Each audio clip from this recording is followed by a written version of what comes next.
Welcome back to CHOWTIME Pods. Your host, Red. I got a video for modern dating here. If a person proposes to you and you don't give a yes, don't be surprised if they break up with you in that moment. This is a shocker? Yeah, this actually happened to my old roommate. He was engaged before they had their wedding. She was like, I don't know. He was like, what?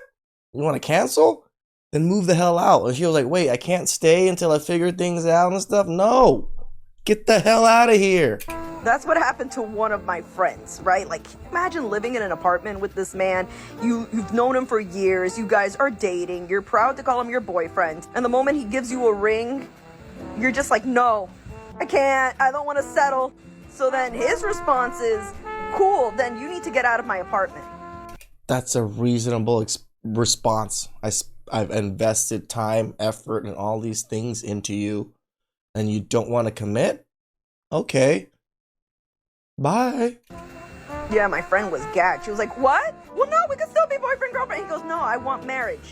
If you can't give that to me, I'm trying to build a lineage. And she's like, no, I can't. Cool. That's what I thought. Like, hey, if you don't want to do it, then the door's right there, honey. There's plenty of guys that don't want kids, right? But the saddest part is how, like, she started begging and pleading with him, saying, please take me back. She wouldn't shut up about him either. Like, every conversation was about him for years. And I was like, girl, have boundaries, men, standards, and stick with them. Doesn't matter how far it is. Right before you get married, right before you propose, doesn't matter.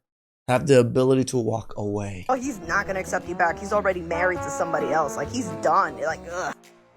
That was the best thing he could have done for himself, especially considering it seemed like she was trying to take advantage of the situation. It seems like he might be the kind of guy she's not truly attracted to, but because of the lifestyle he provides, she stuck around to enjoy the benefits. Fortunately, he wasn't willing to let himself be in that position, and I think that was a smart move. Maybe throughout their relationship, he started picking up on signs that she was more interested in what he could offer, and that might be why he chose to use this strategy to get to the bottom of it, and in the end, it worked. He finally saw her true motivation for staying in that relationship. I've seen some women in the comments saying that he's being immature for ending everything and that he should have given her more time to think. Of course, immature women are going to say that because they're immature, right? They want resources still, even though they don't want the man. But that argument is pointless. She already had time, plenty of it, to get to know him and figure out what she wanted. By this point, she should have known whether or not she wanted to be his wife. He made the right call because what other options did he have? Now she either needs to find another guy willing to fund her lifestyle or find someone she actually loves and wants to marry. He wasn't the one. Damn broke, dusty, musty crusties. Why should he continue providing for someone who doesn't even want to build a life with him? Correct. She said no, so what else is he supposed to do? Now, this is exact thing happened with my my last roommate, a good friend from high school. Yeah, he was engaged for this. He was with this woman for a very long time, like 4 to 5 years. Got engaged with her, and right before the wedding, she was like, yeah, I don't really want to get married, but I still want to live together and do all these things. And he was just like, wait, you don't want to get married? Then why the hell do you want to still live with me? Get the hell out of here. My man.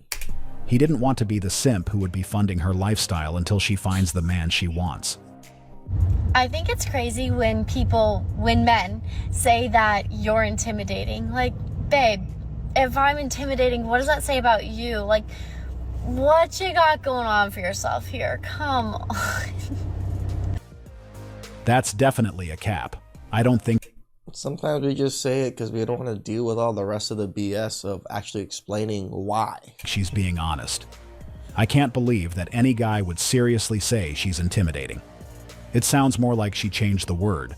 Maybe he actually said he doesn't want to put up with it and she either misheard or decided to twist it, which would explain the confusion. Most of us have heard it before. It's usually used to justify why they're still single, claiming that guys are just intimidated because they are too much for them. But she took it to another level. The way she framed it just doesn't add up. And deep down, we all know it didn't go down the way she claimed.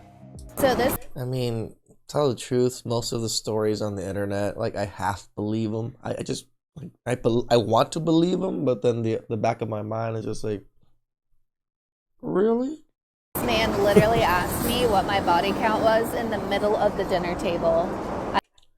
I would not suggest that, but if you're some Chad Roan, probably. I kid you not, I'm not making this up. So I was like, I'm just gonna give him the benefit of the doubt and say, come again? And he honed down on the question and was like, yeah, what's your body count? And I'm like, sir, surely Shut the hell up. You know it matters, but then you want to say it doesn't matter. not. And I just sat there in silence, angry, The only people that are angry is the people that have ridiculously high body counts. bewildered by the fact that he was even asking that question. I've never been asked that question before, let alone on a second date. No wonder you're 37 and still single, okay? And I said, It's so funny that these women really think that a 37-year-old that's asking these questions is single for that particular reason. You gave him a date. That means he's decent looking enough or has enough resources to kind of blow through women. So he's just vetting the way he wants to vet. that is an extremely inappropriate question for you to even be asking. Just like you asking how much money I make. And I was pissed. I just sat there in silence at the Pissed. table and just let that really sink in for him. He knew it was over.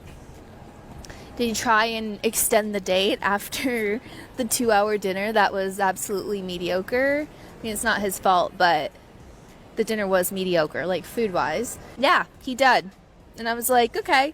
So I found a place right by my apartment that I could just like escape right after. Like he's like, let's have another drink. He knew that I wasn't drinking. He proceeded to drink scotch or whatever. And then I just ordered a brownie. It was a really good brownie. But yeah, that guy won't be hearing from me again. This is definitely a complex subject, and honestly, I don't think it's a question that should be asked. I agree. You shouldn't be asking straight to your face. I always say it. Just let them talk. Right? I've always said this. They'll tell on themselves sooner or later. At least not on Just the first let date. them explain. And this is why. First, you're probably not going to get a truthful answer anyway. Correct. And second, bringing it up can instantly make the date awkward, and no one wants to sit across the table from someone when the vibe has completely vanished. That's far from the ideal scenario. In my opinion, it's better to just let time do its thing. If it's something you really want to know, the truth tends to come out naturally as you get to know the person. Most guys with a bit of experience can usually pick up on that kind of thing anyway, and it doesn't take long. So there's really no need to dive that deep on a first date. It's unnecessary, and if he keeps doing it, he's probably going to struggle to get a second date. And let's be real, that's not the outcome he's hoping for. You're not a loser because you make $50,000 a year before taxes. You're a loser because despite all of the effort women have put in the last 5 years on this app trying to explain to you what they want in a partner, you still go on the internet finding other losers that you would rather listen to about what women want. We have created maps, diagrams, graphs to help the horse get to the fucking water. But because you would rather value what other men say what women want over what we say we want, you're Women are just so dumb. If we always listened to you from the dawn of time, we would have died already. lonely and a loser. It was interesting that she made that point. But if you really think about it, it didn't make much sense. In her opinion, despite women clearly expressing what they want, we have continued to ignore it, and that's supposedly why dating got challenging. But what she failed to acknowledge is that a lot of those requirements are often completely unrealistic. Take the classic example of the 6-foot guy who makes 6 figures. That's become the bare minimum for a lot of women. And based 6 foot, 6 figures, just those two numbers alone puts them at what, top 5%, maybe even 3%? on what we've seen and heard, anything below that level tends to get dismissed almost immediately. But how realistic is it? We know only a small percentage of men actually meet those criteria, and that's without even factoring in the other expectations that usually come along with it. It's not like men can just grow taller to meet those requirements. That's the part she seemed to overlook. Now let's flip it. Think about what we typically say we want. It's usually pretty simple. Someone who's family-oriented, pleasant to be around, and feminine. That's it. They're qualities that any woman could have if she genuinely wanted to. 50. And again, the bare minimum of attraction for men is pretty low. A lot of men think average women look gorgeous, look good, because we just love women like that. 50 man for you disqualified. Absolutely. Disqualified? What if he? Okay. Like I haven't met him. I wouldn't even have met that man. A man that wants to be like half and half had never met me. Black men are the only people on the internet going back and forth about 50-50. It's only. What are you talking about, lady? Every man is going about it, trying to go 50-50 because it's expensive. Black men, and I wish that we can be released from this ghetto, okay?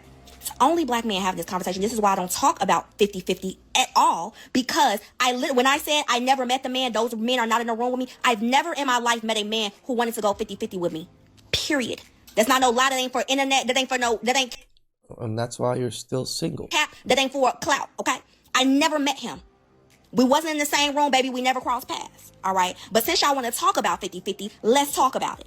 So the poll basically said, was going 50-50 a roommate situation, or was it considered like building with your partner? And that is the problem. There is such a disconnect between black men and black women and femininity and masculinity, particularly with our group of men, okay? They have embarrassed us in front of company so much on this internet because only black men are arguing about this, okay?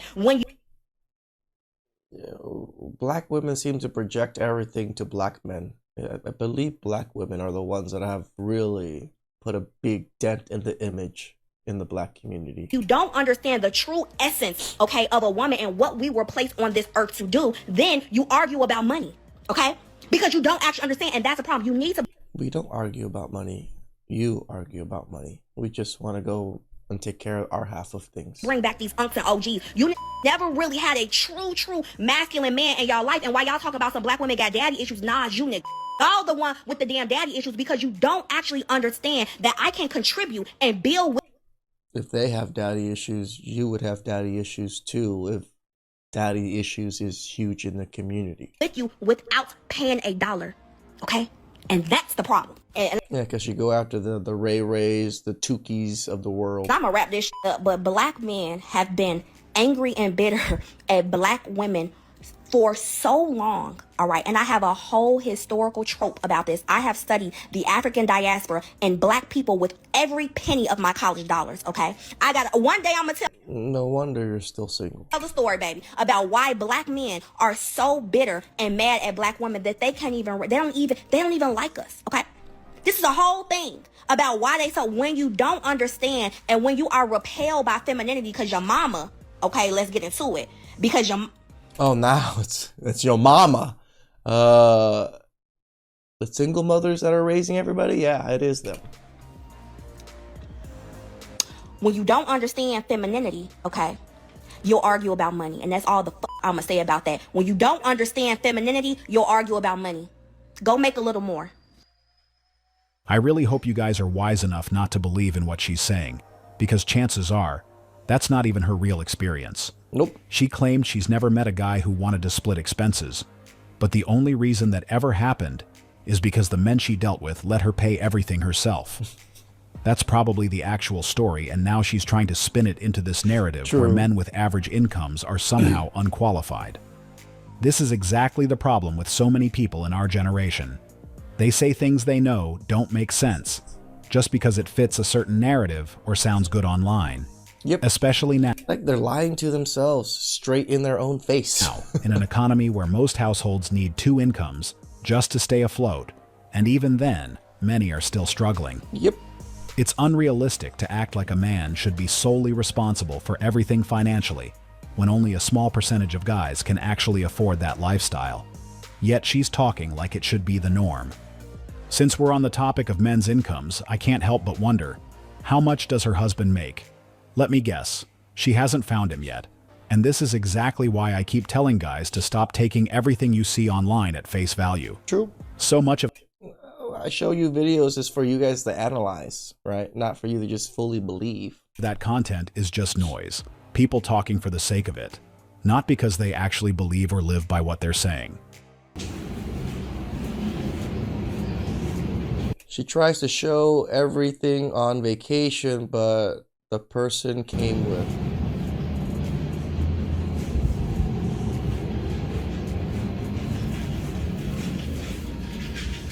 please. Don't that shit off fast. Show me who you fucking to. Fuck out of here. Word, I'm trying to spin that camera fast.